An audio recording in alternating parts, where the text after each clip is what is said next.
Welcome everyone to episode 147 of Tattoo Collecting 101, right here on Guy Atchison's Reinventing the Tattoo Network, the community for tattooers, apprentices, collectors, and all those who are curious about the world of tattooing. We encourage everyone to join these live streams and real world events as we aim to educate and inspire one another to create better artwork, tattoos, and to leave the community a better place than how we found it. We stream out most days of the week, so be sure to check out the full schedule of events we have going on, as well as our professional development courses from over 20 world-class tattoo artists at reinventingthetattoo.com. You can also find these shows on our Roku channel, as well as your favorite podcast platforms. So search for Reinventing the Tattoo and you'll find us on there. Real quick, just want to say thank you to the sponsors who make it all possible. So thank you to World Tattoo Events, which has the largest, most comprehensive resource and list of tattoo conventions going on in the world right now, as well as Tattoo Now, technology for tattooers. They're the leading edge in professional development, management, and digital tools for tattooers of all levels, as well as our affiliates at the Fireside Tattoo Network and the Apprenticeship Diaries. And lastly, we want to say thank you to Guy Atchison, who makes it all possible. He's the founder and inspiration behind the Reinventing the Tattoo community. You can go to guyatchison.com to get your copy of the Biomech Encyclopedia, instructional DVDs, original oil paintings, and custom coil machines. And if you're enjoying the knowledge we're putting out, be sure to share it with a friend and to watch another video. Nice job, Kyle. And here we are, back Yeah. again. You did a good job staying on track, even when I got up and was like fiddling around with the camera. Good job. Thanks. Good job. So today we were supposed to have Harley Rose on, and she's a fellow tattooer and shop owner here in Ohio. But she had some extenuating circumstances, so we will reschedule. But I'm pretty excited to talk to her because she's got a pretty decent little following, and she makes some really rad reels. Like, I love her reels and TikToks. I feel like they're kind of one and the same, but she makes some really cool content, and I always like either giggle at it or like full-heartedly agree with it. So I've actually been excited to talk to her because I don't know her in person, but I just like the content she makes. Yeah. So other than that, we have Jiminy Peak coverage. I've got some on my camera. I've also got some stuff that I took on my phone that I sent over to the Instagram that I'm pretty excited to share. I'm pretty excited to talk about the event. You didn't go this year, but you went a few years ago, so we can talk a little bit about like basically the overall theme of Paradise versus, you know, other tattoo events that we're really familiar with and we share a lot about.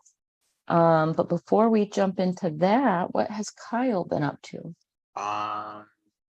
Full-time tattoo artist is where we're at now. Nice. Yeah. What projects have you worked on so far? I've done 3. I did one on myself. Here also, I came prepared. You came so prepared, Kyle. That's wonderful. It's almost like I knew you were going to do this. Yep. Put you on the spot.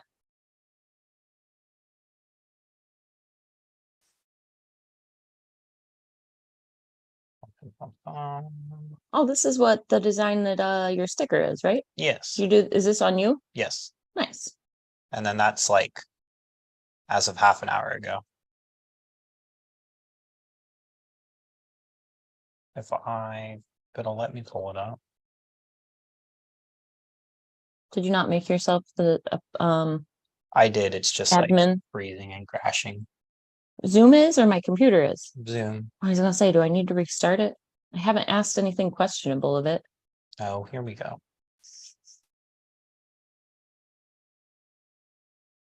Almost. You know, I should send the piece that I just started. I just finished a piece this week and I started a new one yesterday. I should send those in real quick. So here's the first one I did. Little tooth monster on me. Mhm. It's one of my flash designs. That's it currently, like in its healing state, starting to get a little flaky now. Yep, that black's going to be nice and silky though when it's like, it's call it crunchy right now. Not necessarily that it's scabby, but it's just dry and crunchy. Yeah, I took off the tattoo shield like 2 days ago, and so I'm like starting to slowly watch it like get a bit smoother and come into full play. So I got to see, I don't know if it's the one you're going to show next, but I got to see the piece you started on Devin. I am going to pull that one up as well. Now, are you going to go in with color on that one on you? Yes. Okay. And then this one on Devin also is not complete, correct? Correct.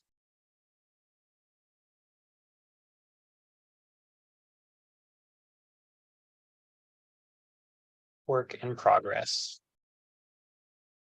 And then I've got Devin scheduled for the next one already, so we're gonna get rolling on that once the time comes. Is that one of the psycho clowns that you were doing down there? Which one? The one on Devon, was that a hand coming forward?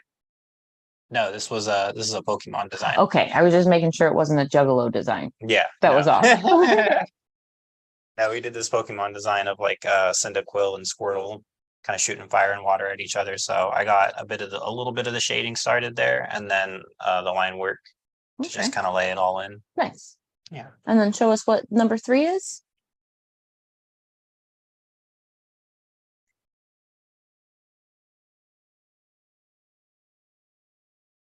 Number 3, pulling it up.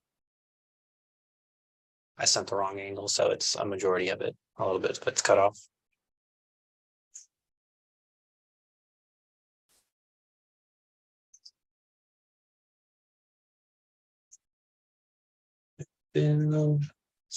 Cat name mystery, little script.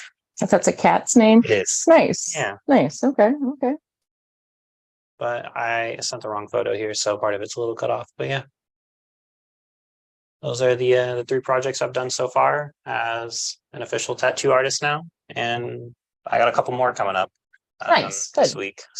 So how is it's a little bit different once you actually like jump in the like boat and you start like really considering pushing yourself for the sake of like not just people seeing it, but people actually engaging, and if not hitting you up, showing it to other people. Have you started doing any like you know, on the feet campaigns? Have you gone out and started handing flyers out or anything yet? I do a little bit of it while I'm door dashing. Okay. On the weekends, I have like I just got those stickers made. I got business cards printed Mhm. yesterday, so I have those on me now to just kind of hand out to people. Nice. Because I've encountered a couple people before that are like, I like your look, or like style, or like I like the tattoos. It's like, well, I do tattoos. There you go. So, That's the way to do yeah. it too. Because if you're like, for instance, your sleeve is bright and colorful enough that like it Mhm. catches people's attention.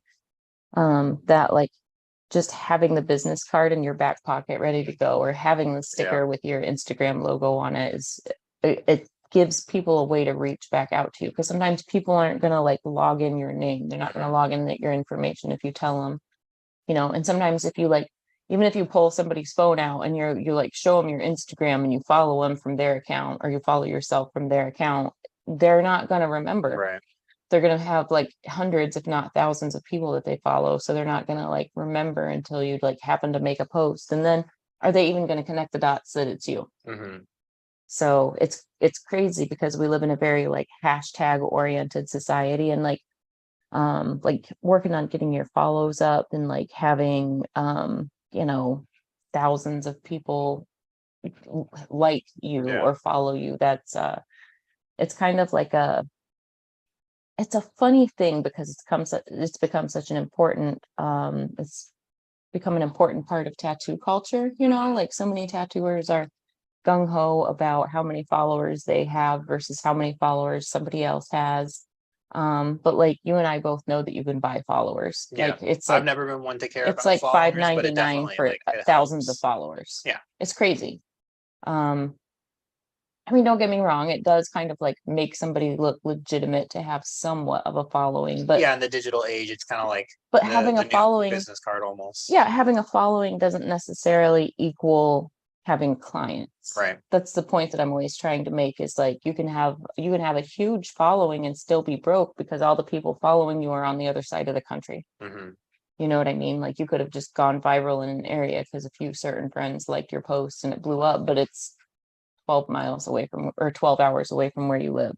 Yeah. So it's a funny thing. Like, yeah, it's important to have an online presence and to like come off as professional, but I think it's really important to like use your Instagram as like a living, evolving portfolio. Like that's how I've been using it the whole Mhm. time, and like still trying to now. But yeah.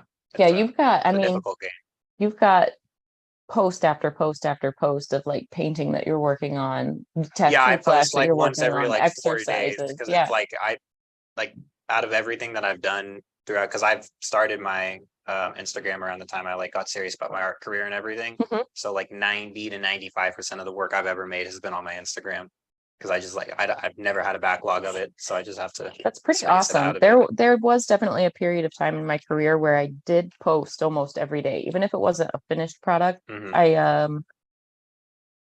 I like to post what I had been working on. Like I felt like, I felt like people were actually interested in like having that window into what I'm working on. Yeah. But that was also like 6, 7, 8 years ago that I would post every single day. Now I like joke around that I only post often enough for people to know I'm alive. Hmm. You know what I mean? Like I just feel like, Once in a blue moon. yeah, I used to post what I was doing every day, even if it wasn't a finished project, where now I want to wait and I want to like put together like nice, well shot, Right. finished photos and then like a reel for each project. Hmm. You know what I mean? Like my projects, I'm getting good enough at like cataloging the progress as I go. I just don't necessarily share it. So Yeah. like Well, I think to that point you were making earlier too, like part of it is like when it comes to like the social media age, like, you go on someone's profile and you're going to see like the first 6 or 9 posts and not 99% of people aren't going to look past that. Mhm. So it's really like what's on top there is what you're seen as, Yeah, when I'm really into a tattoo, like let's say that first 6 or 9 posts Mhm. really gets my attention. That's when I scroll back. But the thing that I like about my page and the thing that is becoming true about your page is if you scroll back, it's really like a timeline and you can, That's you kind of know, how I always viewed it. And I love it now because I get to just like scroll back and like even, if I scroll for like 5 seconds, I'm suddenly yeah, like a year and a half back. yeah, you can scroll like 10 years back into my tattoo history and you can see the stuff I was doing like 10 and 11 years ago. You can see like the more simple, like I was still proud of it and my clients that wear it are still proud of it, but this stuff was much simpler. Mhm.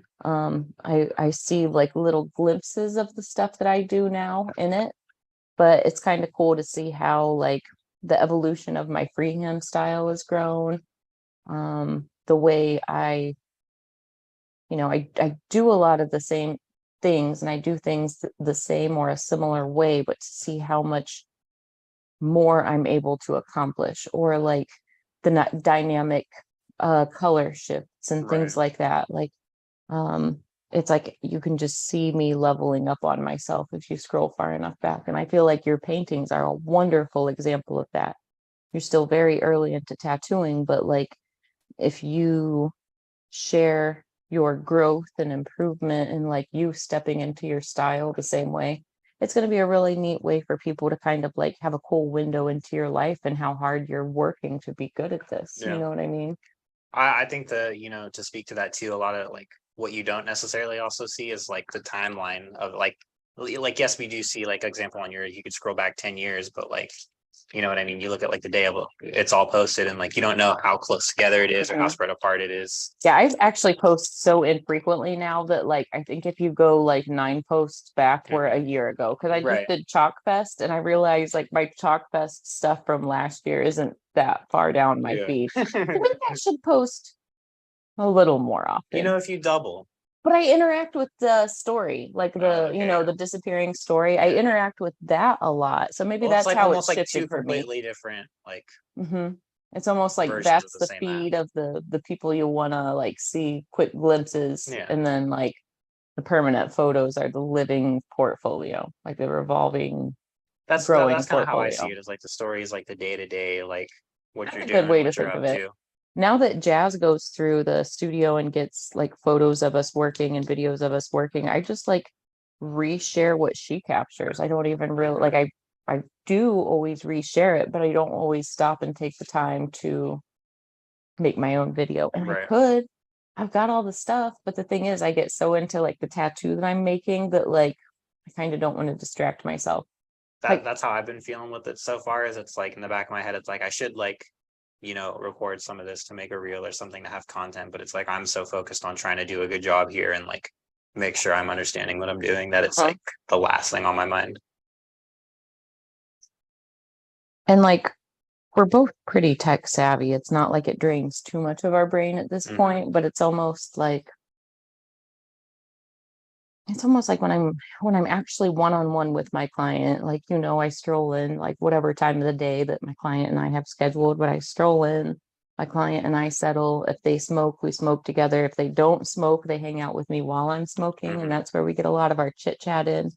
And then once I like go back up to my room and I'm working, you see how I'm like, for being a like sloppy stoner, I'm like laser focused. Yeah. Once like I'll get baked with my client and then go back up and like start working, and then it's just like phew, exactly in the zone of the thing that we've been brainstorming about and meditating on while we're smoking. And but yesterday the piece that I started is one of those pieces where like I knew before we even got into it, just because of the way the design came together at our consultation, I knew it was going to be one of those pieces where it just kind of like unfolds on its own. Like there are some projects that where I have to like concentrate really hard and like make sure I've got all the details exactly where they go and the flow is right. And, I've got to be attentive to the client, all the things. And then there are days where it just like comes through me, like I'm channeling something else, like almost like I'm a conduit for another thing. So it's crazy to be at the end of the day and like incredibly proud of what I've done, but also like I didn't just do that. Like, yes, I was holding the machine, but that totally came from somewhere There was else. something else guiding it. Yeah, that Yeah. came from somewhere else, or this is coming from somewhere else. So those days are cool for me because those are like the reminders that this is exactly what I'm supposed to be doing. And this is how I'm supposed to interact with people. And like, it just reminds me that I am supposed to bring these ideas to life because like we brainstormed them up, like whether it was just my client's idea or my idea or a combination, we dreamed these ideas up. And once it's dreamt up, it's almost like it's already a thing. It's almost like all I got to do is like just chip the layers away and just like go through the process of making it happen. But Right. like the brain work has already been done, the think work is already done. It's just a matter of like putting it there and like letting the thing reveal itself.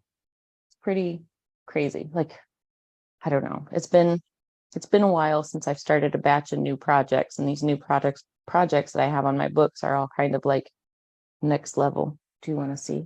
Yes. Do you want to pull it up on Instagram? Did you send it over? Yep. Okay, let's get them. Yep, we'll pull these up and then we'll pull up the Jiminy Peak footage and we'll just start kind of talking over that. Whoa, I saw you getting started on this, but like Got very early. crazy. There's a picture and then there's a little video too.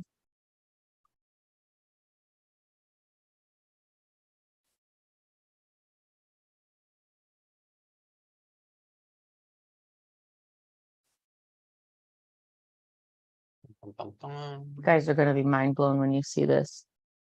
And this is just the first session. When we had our consultation, I was like, I don't know how many sessions to tell you this is going to take because I got to see how well you'll sit and all the things.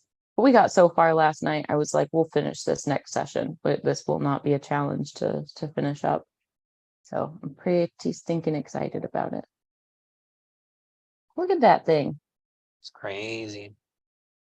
So, I mean, clearly we still have more of the night sky to do and more like twinkly stars throughout the whole thing, but like that's a lot for a single session. And this is Yeah. not like a tiny person. He's like average size. Yeah, average size arm. Like I'm kind of blown away how far we got. But like I said, Yeah, I that thought well, it's just like marker and stencil drawing, and then you show me like the references. But yeah, this is looking great. Jess was pretty excited because she said she hadn't seen me do a skull. I've done a lot of skulls. You know, I saw that skull sitting there. I was like, surely this is for Brandon, right? It's me. Look at that colorful little guy. And actually, I couldn't even find the right angle for the skull because I wanted it to be tilted up just a little bit as if the eyes were looking up. Because obviously, we've got this icosahedron and this whole energy form kind of like beaming through it. So I didn't want it looking down. I didn't want it to like have a strong brow ridge. So fortunately, I've got that skull that I keep on the windowsill, that Yeah. full-size human skull. It's only like a $40 skull. It's not even like super duper anatomical, but it's like the basic shapes. It's Like, enough to work off. yeah, like if you get in close, like some of the shapes and ridges around the gums and teeth aren't quite the most accurate, but like it's great. So I took this photo I played with the exposure on it, so we like could knock the background back and like bring everything forward that we needed. But it was just really handy. It was after, looking for a reference online a couple of times. I was like, you know what, I'm just going to take a photo of the one I have, because I just had the specific view of the skull just slightly tilted up, not like the whole underside, but just Yeah. like slightly up. When I'm looking for like something really specific like that, I try to search for like a 3D model of it, Mhm. one that like has, because a lot of them are like paid, but they usually have like a preview that you can kind of drag and spin around. So I try to find one of those where I can like pinpoint to the right angle I'm looking for. Yep, it is kind of handy to have all these like poser apps and like the Mhm. 3D apps like handy, and where you can like just pose hands and body parts in different ways and manipulate them, and then you can light them. Yeah. It's pretty cool. M- pretty pretty spoiled to live in this day and age where we have virtual 3D Yeah, I models can like just that. Google like horse 3D model and get it like any pose I need. Mhm. Do you want it galloping or do you want it in a full canter? Hmm. Mid gallop or post gallop, Where do you want to swing the leg to? You want to pull up this picture or this video of Adam's back too? Is that too Yes. crazy? Oh, pull up the video of that one first and then the video of Adam. If that's not too weird. Will it play? Will it do the thing? Maybe not. You can just do Adam's. It's fine. Oh, there we go.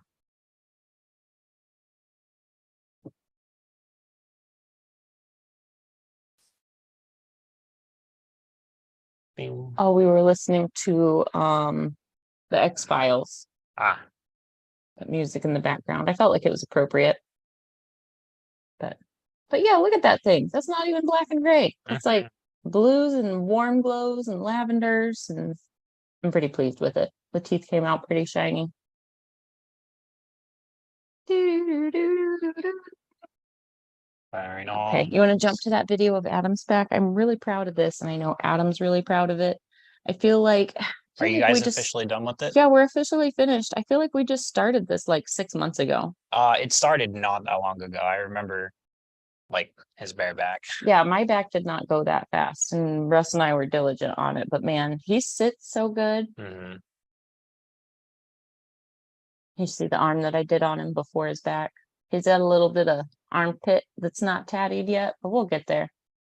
He's also getting a leg sleeve of a Pokemon, a traditional Japanese Pokemon leg sleeve Yes. from Derb, and then a Robo Biomech sleeve, leg sleeve from Adam.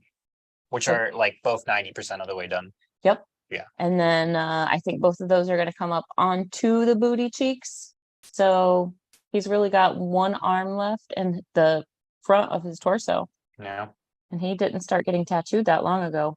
Oh, he's been cruising through it. That And stuff's all in the time that I've crazy. been here, the whole arm was not there, the whole back piece was not there, half the leg was there. You know, one of the things I got to point out about this piece that's really kind of cool, all the landscape is outlined in purple. It's not black. So I just like the illustrations we were working from. I was like, Mhm. you know what? Let's go ahead and do this in purple. So it made the line work take a little bit longer, but Adam was game for it. And yeah. Pretty crazy. Very nice. Yep. Do you want to scroll up and show some of the photos from Jiminy Peak while we're in this little area? Yeah. So I've got just the quick photos and videos that I took just walking around. This was on top of the mountain. I actually rode the chairlift up. Okay. Oh, there's Lolo. She's joining us for a minute. Sorry for the heavy breathing, everybody.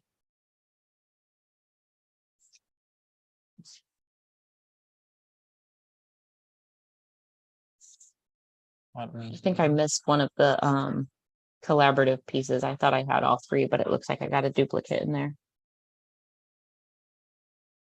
You know, I usually take over the collaborative charcoal stuff. Mhm. Like usually I'm like, oh man, this is never gonna get finished. Somebody's got to put black where black belongs, and I just like fill in large spaces. And like it's funny to see people like hold their breath just because like I'll be covering grounds quickly, but Right. I'm not like being disrespectful. I'm not like scribbling things away. I'm actually just covering ground. Yeah. But filling there's it in. always like I sense it from the other artists who have worked hard on the projects when they like hold their breath as I'm just like blasting through some of these art fusion projects.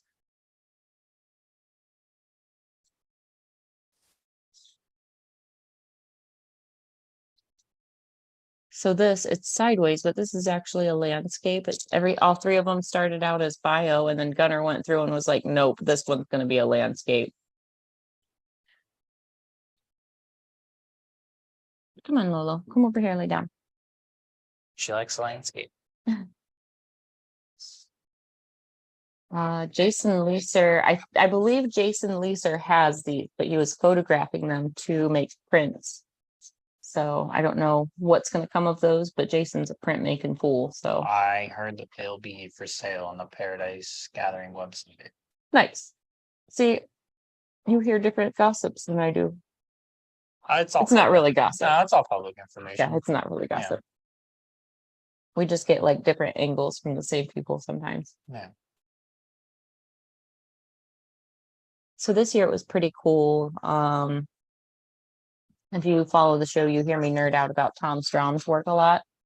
And he was there, so I got a chance to introduce myself and look at all of his creepy creations. I'm gonna have to walk away and put my dog outside. Okay. She reminds me of, have you ever seen a little movie called Lilo and Stitch? Yeah. She's like a little 626. Listen to those noises. That's an alien. Like she's not a terror, but she would lead you to believe that she is. Yeah. Let me run her outside. Okay. But yeah, if you want to jump on to the next, I've got a few Jiminy Peak things in there. You can just scroll through. Yeah, I'll pull a couple of these up. Yeah. I got some thoughtful ones on my phone and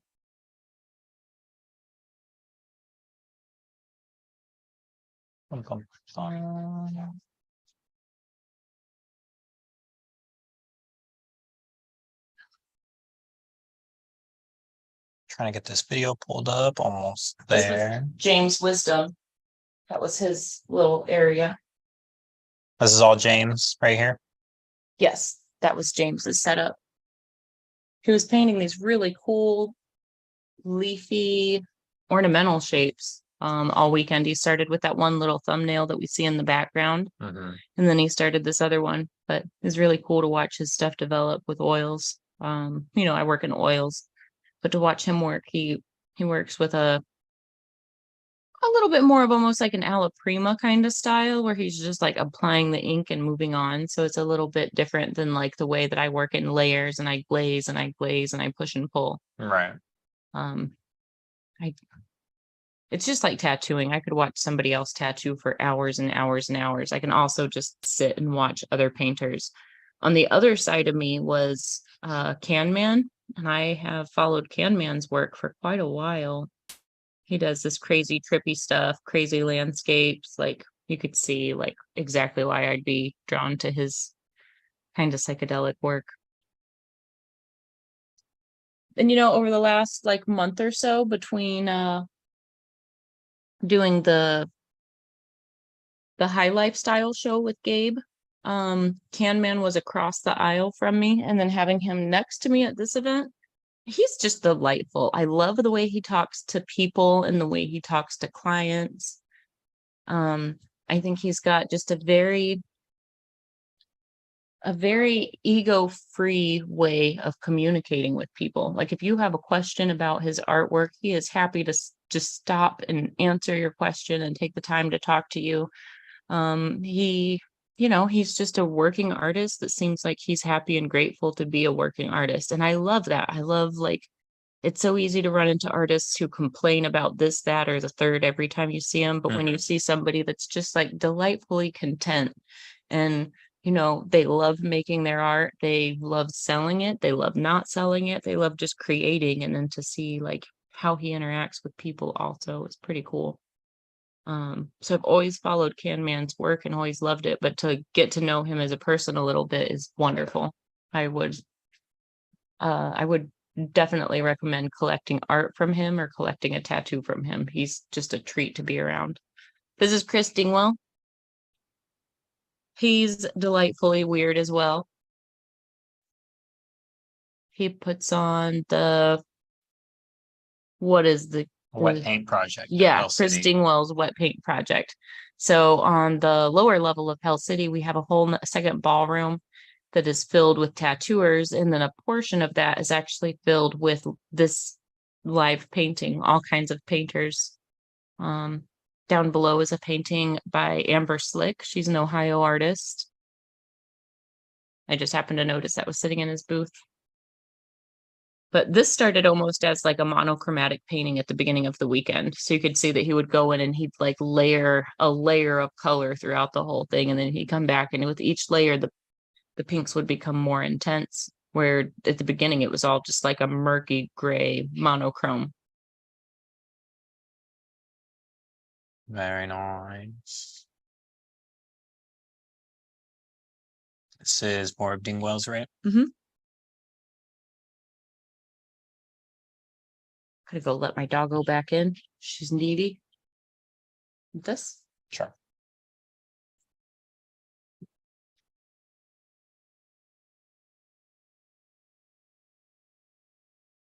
He's got all kinds of paintings there, but he's got some beautiful work. I've started a lot of it at Hell City.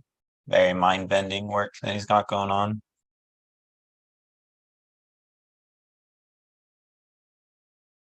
He's got the whole table set up. Okay.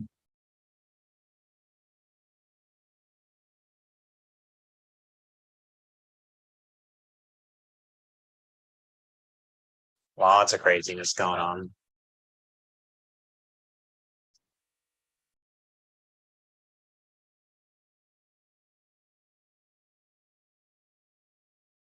When you see his paintings and the way they unfold, it kind of makes you wonder what's going on in his mind for real. We've got one of his paintings, Chris Dingwell, we've got one of his paintings in the Red Tree lobby. And yeah, we have one in the upstairs bathroom too. Yep. But the one in the lobby, while Adam was working on my leg, that was like across at the old Red Tree location. It was right directly across from his booth. So I probably spent 60 hours staring at that painting anyways. And my interpretation of the painting has evolved over the years. I'd love to actually ask Chris what he was thinking when he painted it, just to be like, so did you have like Ralphie in the middle of a nightmare? Is that what that is? Ralphie Which from one A of my Christmas five Story? ideas is correct here? Yeah. At first, like I didn't really have any specific ideas, but this is Jackie Sandelins. Is that how you say her last name? Sounds right. I'm not sure. Anyways, this is Tom Strom's partner. She does these amazing, like super close up paintings of like tattoos and skin and hands, and like that beetle over there that looked like it was tattooed. And I was delightfully surprised to learn that she works in acrylics. I would have thought those were all oils. Really? Yeah. Okay. At one point, there was somebody that came through that was like, oh, I can't present in this room because I can't be around oil paints. And I was like, I think my kit's the only one that's oil right now. Like James's stuff was covered up, and like I had like a literal dip cap that I had a little bit of solvent in. So it's not like a real container. So we're talking like a container the size of a 50-cent piece that's half an inch deep. Like that's all the solvent goes out in the room. And he was like, I can't be around oil paints. And I was like, everybody in here is working with acrylic. And he was like, oh, it must be in my head then. So this time I think so. No, I mean, it all looks like a lot of oil work going around. Yeah. So. But it's just amazing what can be accomplished with acrylics. Yeah.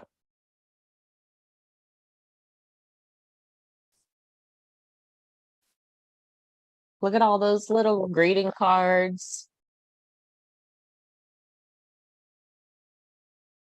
And there was tattooing going on this year. There was not 2 years ago when I was there.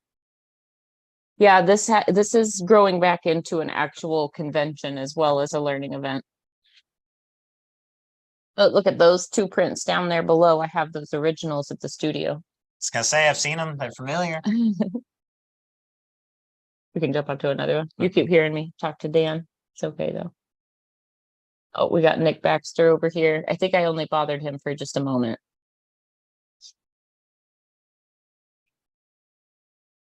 Yeah, he's an intimidating though approach sometimes. Nick, Yeah. I think he just looks that way. I think the way I broke the ice of like, looks great. I won't bother you.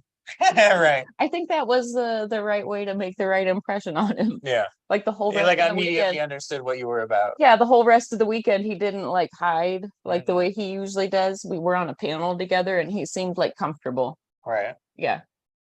This is where Renee Little did her watercolor painting seminar this year up here by the little waterfall. You know what a sucker I am for reflective landscapes. You want to jump up to the next one?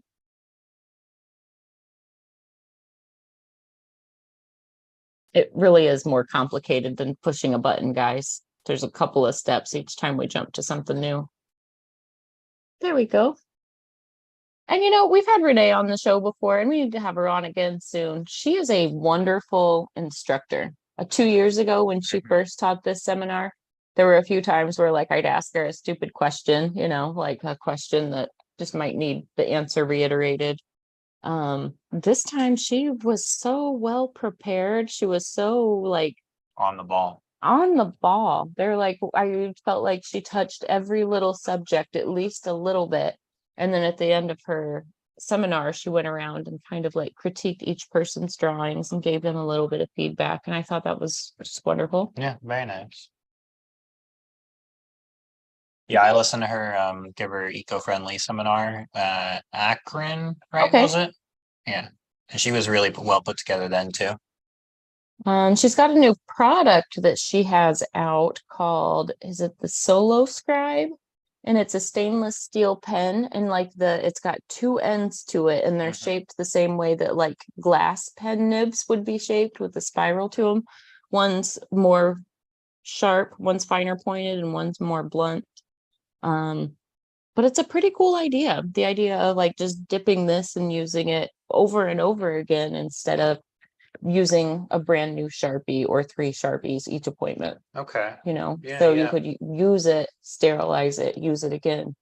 So when she talks about like reusing and Mhm. reducing, like that's the ultimate way. I mean, how I keep a drawer of Sharpies at the shop, and how many of those they go right in the trash. I Yeah. use them one time and they go right in the trash. So I mean, I think of the cost. I just try to buy them when they're on sale to Mhm. where they average out to less than $1, and I'll stock up on, 30 or 60 of them at a time. Right.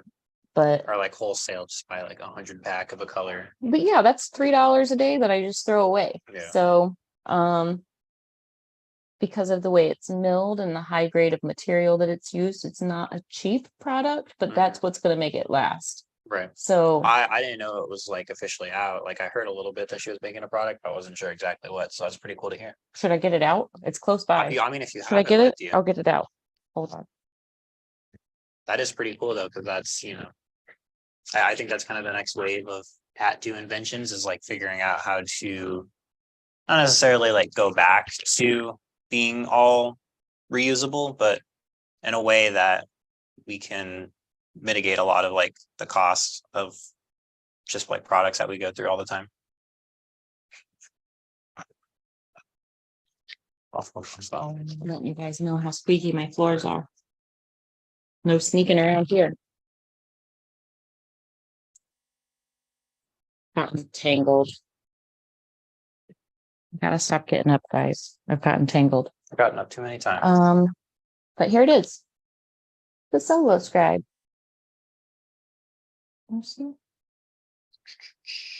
Pretty Oh. cool. Pretty cool. So I think the deal she has, I think it's 200 for this and a few bottles of the ink that go with it. Okay. So do you want to check it out? I played with it for many hours already. Okay. But see how it like feels good in the hand. Like it's like it sounds weird to It's be like very natural. Yeah, feeling. she really considered the weight of it and like the amount of pressure that weight will then allow, like the weight of the pen applies the pressure. You don't have to press with it. Yeah, it's not like overly heavy or Yeah, anything. and It then feels you like can see how like very fine perfectly the one weighted. tip is and how blunt the other one is. So, and these stipple Mhm. really nicely, like if you're doing big bold lines with it, and then you want to stipple a little bit where the shading is and give it a smudge, that it's beautiful for that. So, um, there is a little bit of a learning curve on how to write with it, but like if you go from a marker to any standard nib, there's going to be a little bit of Right. a learning curve to It's the understand same the when you ink switch flow. like any other Yeah, utensil too. yeah. So I'm gonna be honest, like the first time you pick it up and use it, it's not just gonna write the same way as a Sharpie, but Mhm. if you just play with it for about 2 minutes, you start to understand. Like I was just drawing on my hand right here, and it was like, that didn't mark the way I expected. And then like within, like I said, 2 or 3 minutes, I drew this cool little smiley face with curly hair, and like he was had freckles. And Yeah. so like it was like maybe the size of a 50-cent piece, but it ended up being like a detailed little cartoon. So I think I could definitely draw landscapes with it. I could definitely see if I were doing like Polynesian style stuff, or like the geometric stuff where you have the big sweeping forms that like separate one plane from another. Mhm. I could see this working really well for it because it lays the ink in. It like puts a lot of ink on there, so you don't have to Okay. worry about wiping it off. But because of like I said, that ergonomic fit, you can just curve with it, where I don't know. I'm not to say that like a Sharpie feels different, but like Well, I think part of it too is like it's got the rounded edges on there, which helps a little bit, just kind of like yeah, feel a little more solid on you. yeah, here's what it looks like. So that's pretty cool. I'm pretty stoked on it. Yeah, it's very cool. We'll have Renee on here soon, and we'll actually do like a legit segment, and like maybe Kyle and I will draw on each other. That could be fun. That would be cool. We both have bare arms, right? Well, that arm's I've partially got, bare. yeah, I've got like good Partially enough. bare. Okay, amount. I got a bare arm. You got a bare arm. Yeah. Time to So- draw bears on arms. Bear. That's like a bare arm. A bear arm.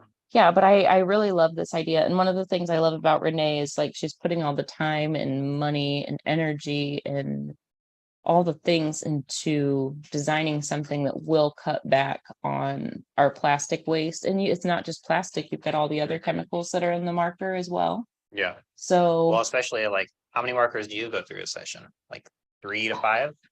I mean, maybe not every single session, but like the planning sessions on of each average. segment, at least 3. Right. Like you can see the marks here. I always even have these little test patches where I make sure my colors look good together and aren't gonna like wipe off easy. So like that's 3. And like you can see the test color there. So I was like, do I like that green or that green better? And you can tell that the more lime green held up better than the like minty green. Right. Things to learn, things to know, just like by like doing it over and over again. Like which markers stick to the skin best. Burgundy, green, dark green. Dark green. Yeah, those burgundy sticks really good. And there are some pink markers that like stick. Okay. So if you want to go like yellow to grid things out, you know how I'll do like my vertical and horizontal lines, and then I'll have my client get comfortable. Yeah. I almost always do that in yellow, and then I just build off the next darker color. But if you go like yellow, light orange, hot pink, burgundy, that's not going to wipe off. Gotcha. So yeah, there's that. The green, the dark green, that doesn't want to wipe off ever. Like that looks like I just drew it 10 minutes ago. Yeah, that's bad. That's very dark stuff. So this is the cool thing that Renee's working on. And what I was getting at is it's cool to see her like not only advocating for environmentally friendly practices, but she's actually like innovating and kind of like putting her money where her mouth is and trying to like come up with a new thing that we can sterilize and use over and over again, instead of, just grabbing something that's not intended to even be a one-time use item and throwing it away. Markers like that are intended to be used until Yeah, you're they're supposed to go through the out. whole thing. Yeah, they're not supposed to be used for 2% of their lifespan and then thrown away. Like Yeah. that's not what that product was designed for. However, it's just become like the easiest way for us to freehand and get our, and the Sharpies aren't the only ones. There are all kinds of permanent markers. Yeah, that but work, like all that's like said, the same my applies to go-to. all the other markers. Like Yeah, if you they're prefer meant like to the, still be used and go through. yeah, the more fine art type of brushes that have like the marker tips on them. Mhm. They're beautiful to draw on the skin with, but man, that gets expensive quick, you Right. know? Like, and then you feel bad about throwing a quality art product out when everything in you is like, take care of your art stuff, Yeah. make it last. So anyways, I think this is really cool, and kudos to Renee for coming up with such a cool idea. So yeah, in the near future, maybe we'll have Renee on as a guest and we'll have an art night with the solo scribe. That'd be cool. Yeah, I hope this goes far. It's a very cool product. I'd like to see it get used and brought into more hands. I'm gonna make it to a pumpkin patch one day before work, so we have some pumpkins to tattoo before Halloween. It's a good idea. Did you see the group message? I did. I feel like if we had the, and I didn't want to get them before I went to Jiminy Peak because I thought that would be too soon and they might rot before Halloween. Right. But if I get them this coming week, I don't like, know. I've seen them last for like multiple months prior. yeah, but like you know, afterwards. fruit flies, True, true. we want to press our luck. No fruit flies, no rotten pumpkins. Very true. You know, we should be not going too deep into the skin for them. to Yeah, but really you know, rot. still Like, sitting around. They'll, Yeah. yeah, they'll attract something. But yeah, I think that'll be fun. Even if I'm sure when that happens, we'll get a little bit of footage that'll be fun to share. Yeah. But if not, set we'll up at a least camera. take a walkthrough and get videos of what everybody does. Mhm. Do you think I should just like bring them in, or should I like put a pumpkin on everybody's station? And I'm thinking like yay big, like little pie pumpkins, yeah, nothing yeah. big and crazy. Should I just put them on everybody's station? I was gonna say bring them in, but I do like the sound of that. I just feel like bringing them in and having a collective would be a little more successful at gathering people. Yeah. That being said, if I were to pick one, it would just be put them on with the little note that's just like, hey, show up this day this time. Yeah. And I mean, honestly, it could be something that we did one night after work. All of us just stayed late, but like it wouldn't necessarily have to be a thing. It could be Yeah. done in our free time too. I think that could be fun. Is anybody else? Look, if you're watching this and you are a tattooer, is your shop doing anything cool for Halloween? Are you guys tattooing pumpkins? Yeah. Should we start a hashtag for it? I mean, we just had the Friday the 13th thing, and I feel like as tattooers, the Friday the 13th thing is kind of played out.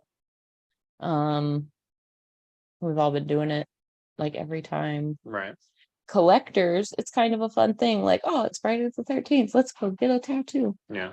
I did see at least like this year a lot of really cool designs getting pushed around during it. So I think that's cool at least. I feel like Halloween starts to become that same cliche kind of kitschy feel for tattooers. So I wanted to do something fun, but I also don't want it to be a thorn in anybody's side because we're all busy and have stuff going on. But the pumpkin idea I just thought was cool, even if only some of us have a chance to do it. Yeah. I'm sorry my dog's being so distracting everybody. That's Lolo. Well, she was doing great in the first half hour. Well, she specifically wants my attention right now. So Yeah.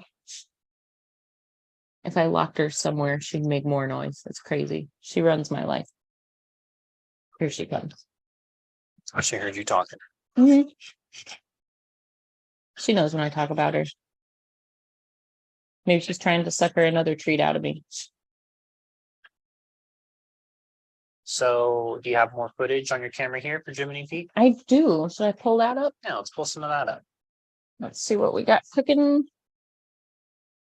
What was your favorite seminar you peeked in on? Like I said, I followed Renee up the mountain to and listened to all of hers.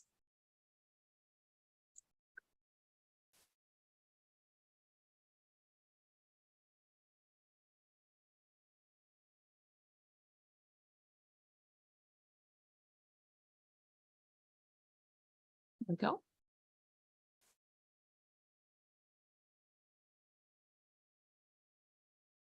Just showing you the blue skies. A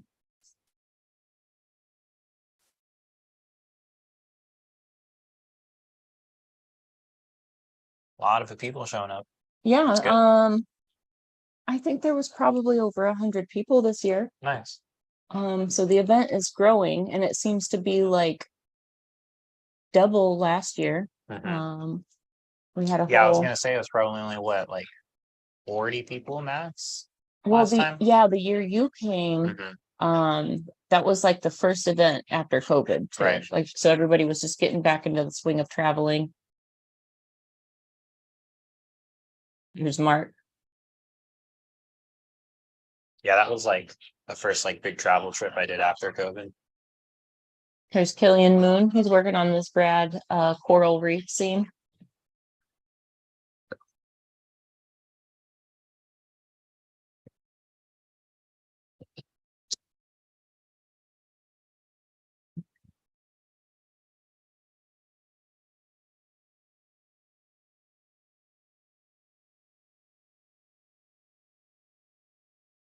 Check this piece out. This is, speaking of Renee Little, this is a bodysuit she's been working on. Isn't that crazy? All right, Renee. So here we are walking up the mountain to her seminar. Killian and Guy are supposed to be doing a collab soon too, right?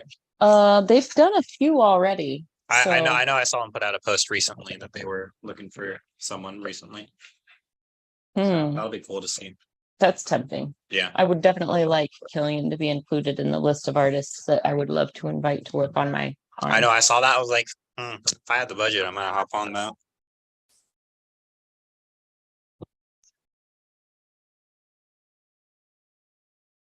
So Renee does a wonderful job of bringing like supplies and materials for everybody.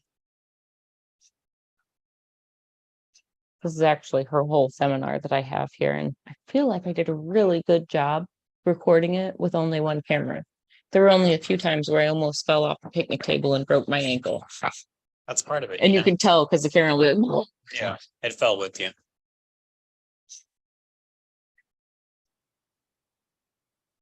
I feel like that's super helpful too in terms of like being able to properly teach a seminar is to have like Yeah, a little so travel she setup for brings- everyone. So that so way it's like all standardized and like a lot easier to kind of give the she instruction. actually had like these little cardboard things, these little pieces of cardboard.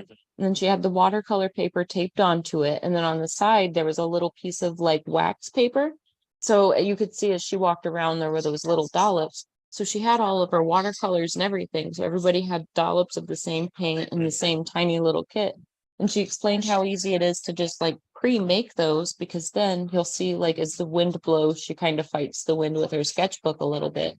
Where if you have these cards, it's just wind's almost a non-factor because it's all like right there. Right. It's like It's they like call- small enough too that you're not fighting with it. Like it's just part of your hand there. yeah, they call it guerrilla painting, like quick in, quick out, Yeah. like minimal materials, minimal footprint. Like you jump in, do the cover of night, paint your cityscape, and get out of there. Yeah, I'm trying to get to that because like I just recently did I painted like a waterfall a couple weeks ago, but like that was like a whole bag setup that I needed to have. And then, I take like the 10-15 minutes to lay everything out, get everything ready. So I saw something small. So it's tattooing in a fishbowl. So these guys basically just had a tattoo session right there where everybody could just come up and ask any questions and kind of get in close and watch their process. Here's Sandy McAndrew. You all know her from all the reinventing lessons, all the things. Sandy does a lot. This is a collab that Amy Nichols was working on, but I didn't see who she was working on it with. I was like coming and going doing things, so I couldn't help but share it, but I didn't get all the information on it. But I bet it's on Amy Nichols' page. I would imagine she probably shared it. We had copies of the Biomech Encyclopedia. There were also copies of Adrian Lee's book. Some old educational videos, like actual DVDs, like not videos, I suppose, Yeah, no, but I'd love to videos. pick those up someday. Those would be Jason cool to have Leeser's down the road. prints. Yeah, he's got lovely prints. I got one on my wall. It's so funny. There was a girl that took her seminar or took his seminar, and she was like, "Yeah, I just did Jason Leeser's printing seminar." And somebody was like, how was it? And she's like, I learned more about paper than there ever was to know about paper. Like, well, yeah, he is passionate about the paper part of it, but I totally see why. Very passionate about the paper. Yeah, I mean, I'm a sucker for cotton rag. It doesn't matter whether it's hot press or cold press, but I'm a cotton rag kind of girl. I like the tooth of it. I like the durability of it. I love the look of it. So, Mhm. you know, when he gets excited and like, I always just kind of like get a little warm and fuzzy on the inside because it's all, I'm like, oh, you nerd. But when we used to work with charcoal, I got very into which papers I liked working with. And as it turns out, a lot of the same papers I like working with for charcoal or watercolor happen to be great printing mediums. So almost looks like a red tree, doesn't it? Almost. Who's working on that one? I can't remember his name. His wife gave me 2 massages. Nice. I scheduled the second one the next day and I was like, man, do I even really need it? She worked on me yesterday. That was pretty good. And Lauren, like, you know, mom mode. Like, Gotta get it. yeah, she's like, you got to drive all day. So you should probably relax. And I was like, all right. Battery's running low there. I didn't plug that in. I didn't know how late we would go. Hmm. Well, you want to plug it in, or do you want to? Is there anything else to cover? I mean, right now I'm showing off some of Nick Baxter's plein air paintings, but I mean, we could wrap up anytime. I kind of talked all about Jiminy Peak. We've got just more footage of me walking around. With Sammy Lynn. She's from Texas, maybe Arlington, if I remember right. And my dog is going to be impatient with us. Sounds like Lolo wants us to ride. Well, now this is as good a time as any. We're almost through all of this footage anyhow, so I'll switch to this. All right. Well, what episode number was tonight? 147. 147. We're almost to 150. How'd that happen? Patience. Time. That's almost 3 years. That's crazy. It's a lot of time. That's a lot of time. All right. Well, tune in next week. Hopefully we'll have a guest for us. We'll definitely have a guest, but hopefully we'll be able to get Harley in. We'll have more to talk about from the Taddyverse. I've got all kinds of stuff, like worthwhile things that I would like to like dive down the rabbit hole sitting in our Instagram inbox. So maybe next week I'll see if maybe we can get one of the other reinventing content creators to join us. We're overdue to trade shows with a lot of people. So That'd be fun. yeah, we'll pull like maybe Amy Nichols will be available. She wants to do a show again. That'd be a good one to jump down the Instagram rabbit holes with. But yeah, we're gonna start lining up some different guests back to back and start sharing a lot now that we're kind of getting back into the less traveling. The slower season. Yeah. I feel like usually I don't do this much traveling in the fall, but this year it's been a little heavy. But good. It's been pretty delightful. But I don't have any more trips, like outside of pleasure trips coming up. So we should be able to get a lot more on the ball and have things lined up for the show. Heck yeah. Lolo keeps getting tangled in Kyle's cords. But anyways, we'll keep checking in on Kyle, the progress of his tattooing. If people want to book with you, how can they get a hold of you? On Instagram at Skies of Fire Tattoo. You can shoot me a message on there. I've also got a link on there directly to a booking form. So either of those work, but yeah, that's the best way to find me. Sorry, my dog's breathing heavy. I feel very unprofessional. I didn't think she'd pester us this much. That's okay. It's all right. Well, Lolo's been our special guest this evening. I hope you enjoyed her shenanigans and getting tangled in our cords. But we'll see you next week. Yes, indeed. All right, everybody. Have a good week. Thanks for joining.